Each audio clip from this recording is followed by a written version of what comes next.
Hi, everybody. This is Scott Saad. This weekend, I've been off social media other than to promote my podcast.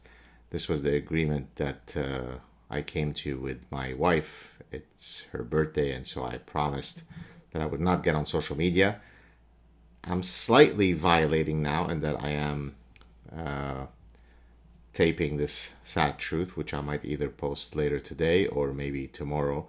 But I think overall, I've stuck to my agreement. And by the way, thank you to all those who've sent such wonderful and kind messages to my wife. Your love is very, very appreciated. In any case, today I wanted to briefly talk about there's this article that came out from NPR, uh, which is titled Your Bookshelf May Be Part of the Problem. Uh, some of you may have heard me discuss in the past the decolonize your mind, decolonize science. The idea being that it is too much of science comes from white men, and therefore we need to allow for a greater plurality of perspectives. And so there's decolonized science, there's decolonized philosophy, decolonized literature. And these movements are not some quack movements. These are movements that are being introduced in all sorts of extremely prestigious universities and departments. Uh, Now, in this case, the public radio, the National Public Radio (NPR) article dealt with how to decolonize your bookshelf. Your bookshelf might be a problem. Now, I have a very, very extensive personal library, and I always face great angst when I look at my library because there are still so many incredible books that I'd like to read in my personal library. And so I thought what I would do is, take to heart, because we are in this teachable moment these days. And so I wanted to first read you a little part from the article, and I'll put a link to the article in question, the NPR article.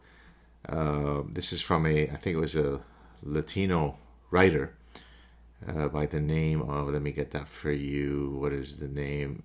Juan Vidal. And so towards the end of the article, or not halfway through the article, he basically says the following. If you are white, take a moment to examine your bookshelf. What do you see? What books and authors have you allowed to influence your worldview?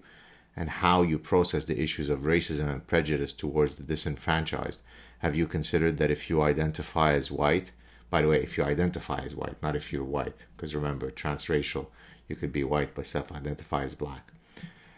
So if you identify as white and read only the work of white authors, you are in some ways listening to an extension of your own voice on repeat, question mark.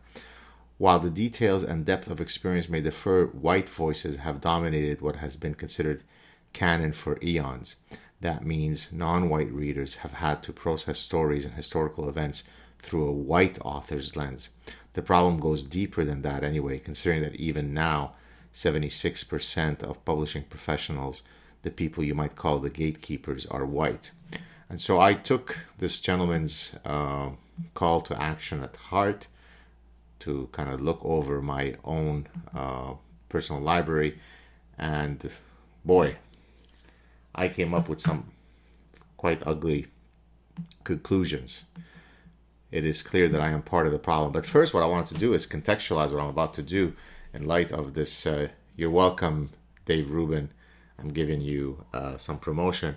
Dave Rubin has this book, Don't Burn This Book. Well, I'm going to do much more than burn this book because, as far as I'm concerned, Dave is he's not a person of color, so we should, by definition, not be interested in what he has to say. But what I did is I then went through my library, my personal library, and as I said, you truly can't imagine the extraordinary collection that I have. I just picked a few of some of the problematic white authors that I'm certainly going to get rid of because, well, I take what the NPR guy said to heart. I'm going to start with the Big Daddy, Origin of Species, Antique Edition. Origin of Species, Charles Darwin. White guy. Gone. Burnt.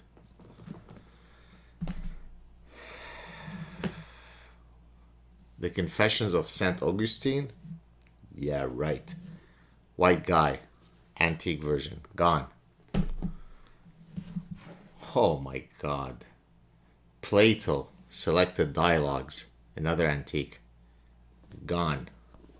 All that stuff. Aristotle, Socrates, Plato, and the rest of the ancient Greeks. Gone. René Descartes. Look at the skin. Look at the skin color. Gone. By the way, remember, you can't go after me. Look at the brown skin. War refugee, Arabic Jew, untouchable. Francis Bacon. Fundamental to the scientific method. The scientific method. The white scientific method. Gone. I'm gonna make one hell of a big bonfire. Now this one is a bit tricky. Maimonides is an Arab Jew, just like yours truly. Is he a person of color? Do we let him go? He was born in the Middle East. I don't know. So I might burn it, I might not. I'll first have to find out if he's the type of author that we can keep or not. So I'll find out and let you know if I'm going to burn it. Oh, look at this bigot. Spinoza, Jewish philosopher. Looks pretty white to me. Gone. Oh, what a schmuck. Leonardo da Vinci. Look at that. Look at it. Gone. So some of you might think, oh, these guys were important and, you know, they contributed so much to the development of scientific method, enlightenment, Renaissance. Baloney. Decolonize your bookshelf. Now, I brought here a contemporary one. I think he's still alive. E.O. Wilson, who's, of course, very influential in my own work. As some of you know, I'm an evolutionary psychologist that applies evolutionary theory in consumer behavior, among other behavioral disciplines. E.O. Wilson is a evolutionary biologist and entomologist at Harvard. Here he is. I mean, that's looking... not seeing a lot of diversity there. Gone. Burning it. Oh, man. Check out this guy. Louis Pasteur. Gone. And then a real big time suspicious guy, Isaac Newton. Gone.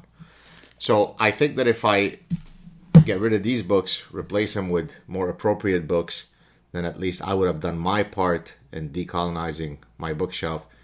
I strongly suggest that you try to do the same thing because, you know, we want to fight against the nefarious forces out there. I wish I could say slowly we inch. We gallop. Take care, everybody.